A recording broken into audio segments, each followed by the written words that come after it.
பெர்கட்ரி என்றால் என்ன? நரகமும் சொர்க்கமும் இடையில் மனிதன் மறைக்கப்பட்ட ஒரு நிலை உள்ளது. அது தண்டனையின் இடமல்ல, அது மீட்பின் தீப்பொறி. அதன் பெயர் பெர்கட்ரி, பரிசுத்திகரிப்பு நிலை. ஆவி முழுவதும் சுத்தமாகி இறைவனின் முகத்தை காணும் முன் கடந்து செல்ல வேண்டிய பாதை. செயின்ட் ஃபவுஸ்டினா என்ற துறவி ஒரு அதிசயமான அனுபவத்தை எழுதி வைத்துள்ளார். அவர் சொல்கிறார், நான் பெர்கட்ரியைக் கண்டேன். அது இருட்டான இடமல்ல, வழி இருந்தாலும் அது நம்பிக்கையால் நிறைந்த இடம். அங்கு உள்ள ஆத்மாவின் கண்களில் சொர்க்கத்தின் ஒளி தெரிந்தது. அவர்கள் கூவிக் கத்தவில்லை, அவர்கள் பிரார்த்தித்தார்கள், ஆண்டவரே, எங்களை பரிசுத்தப்படுத்துங்கள்.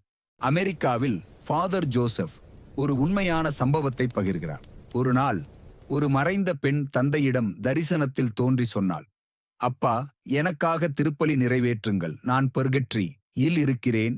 என் ஆன்மா சொர்க்கத்திற்கு அருகில் உள்ளது. ஆனால் முழுமையாக சுத்தமாக இன்னும் ஆகவில்லை. அவர் திருப்பலியை நிறைவேற்றினர்.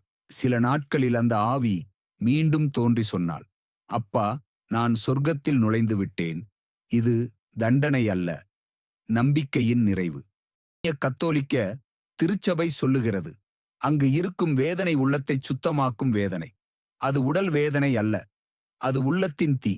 அது பாவத்தின் கரைகளை எரிக்கும் ஒளி. ஆவி வலிக்கிறது, ஆனால் ஆசையாக சொர்க்கத்தை நோக்கி பார்த்து கொண்டே இருக்கும். அது தண்டனைக்கான தீ இல்லை, மாற்றத்துக்கான தீ. திருச்சபை கம்யூனியன் ஆஃப் செயின்ட்ஸ் என்ற ரகசியத்தை கற்பிக்கிறது. நாம் செய்யும் பிரார்த்தனைகள், திருப்பலி, அன்பு, தவம், பரிசுத்திகரிப்பு நிலை ஆத்மாக்களுக்கு உதவும். நம் அன்பு அவர்களின் பயணத்தை வேகமாக்கும். கர்த்தர் நம் பிரார்த்தனையை பயன்படுத்துகிறார். பெர்கட்ரி என்பது தண்டனை அல்ல, அது கடவுளின் அன்பின் கடைசி அத்தியாயம். நம்மை முழுமையாக பரிசுத்தமாக்கி நித்திய ஒளிக்குள் அழைத்துச் செல்லும் இறைவனின் தயை நிறைந்த பாதை.